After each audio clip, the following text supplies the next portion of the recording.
ನನಗೆ ದುಡ್ಡು ಬಂತು, ನಾನು ಮಾರ್ಕೊಳ್ಳಿಲ್ಲ, ಎತ್ತು ಬಿಟ್ಟು ರೈತರು ಈಗಲೂ ನೀವು ಸರ್ಕಾರ ಕೊಡ್ತಾ ಇಲ್ಲ, ನೀವು ಕೊಡ್ತಿಲ್ಲ, ನಾವು ಕಟ್ತಾ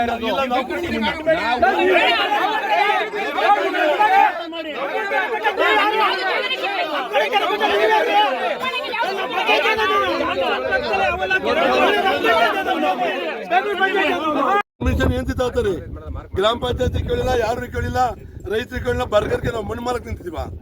ನಮ್ಗೆ ನೀರಿಲ್ಲ ಅಂತ ನೀರ್ಗೆ ಜನಗಳೆಲ್ಲ ಅಯ್ಯೋ ಅಂತ ಹೇಳ್ತೀವಿ, ನಮಗೆ ನೀರ್ ಕೊಡ್ರಪ್ಪ ಅಂತೀವಿ. ಇವರು ಇದು ಬಿಟ್ಕೊಂಡ್ಬಿಟ್ಟು ಬರ್ಗರಿ ಮಣ್ಣು ಕೊಡಕ್ಕೆ ಇಟ್ಕೊಂಡಿದ್ವು ನಾವು ಕಿತ್ತಮಕೆರೆಯ. ಯಾವ ಕಾರಣಕ್ಕೂ ನಾವು ಮಣ್ಣು ಕೊಡಲ್ಲ ಕಣ್ರಿ. ಯಾರೇ ಬರ್ಲಿ, ಯಾವ MP ಬರ್ಲಿ, MLA ಬರ್ಲಿ, ಯಾವ ಕಾರಣಕ್ಕೂ ಮಣ್ಣು ಕೊಡಲ್ಲ. ರೈತರಿಗೆ ಮಣ್ಣು ಸಿಗಲ್ಲ, ತೋಟಕ್ಕೆ ಮಣ್ಣು ಸಿಗಲ್ಲ. ಇವ್ರು ಮಾರಕ್ಕೆ ನಾವು ಮಣ್ಣು ಕೊಡ್ತೀವಿ ಅಂದ್ರೆ ಇದು ಗ್ರಾಮ ಪಂಚಾಯತಿ ತಿಳಿಸಿಲ್ಲ, ಯಾರಿಗೂ ತಿಳಿಸಿಲ್ಲ. ಇವ್ರು ಬರೋದು ಏಕಾಏಕಿ ದಮ್ ದಾಟಿ ಕೊಟ್ಬಿಟ್ಟು ರೈತರಿಗೆ ನಿಮ್ಗೆ ಹೊಡಿತೀವಿ, ನಿಮ್ಮನ್ನು ಸಾಯಿಸ್ತೀವಿ, ಅದು ಯಾರು ಬರ್ತೀರಾ ಬಂದ್ರಿ ಟಿಪ್ಪರ್ ಹಾಕ್ತೀವಿ ಅಂತ ನೀವು ಧಮಕಿ ಕೊಡ್ತೀರಾ. ಸರ್ಕಾರ ಹತ್ಕದ ಇದಕ್ಕೆ. ರಾತ್ರಿ ಹೊತ್ತು ಹೊಡಿತಾವ್ರ, ರಾತ್ರಿ ಹೊತ್ತು ಬೆಳಗಾನ ಹೊಡಿತಾರಂತೆ, ಎಲ್ಲ ರಾತ್ರಿ ಹೊತ್ತು ಬೆಳಗಾನ ಹೊಡಿತಾರೆ.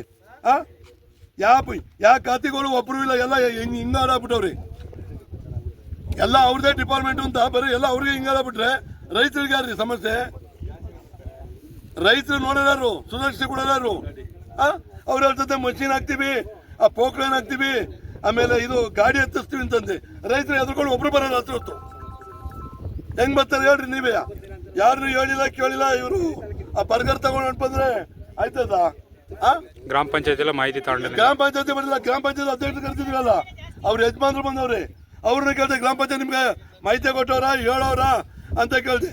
ಅವ್ರು ನಮ್ಗೆ ಏನು ಕೊಟ್ಟಿಲ್ಲ, ನನಗೆ ಗೊತ್ತಿಲ್ಲ ಅಂದವ್ರೆ.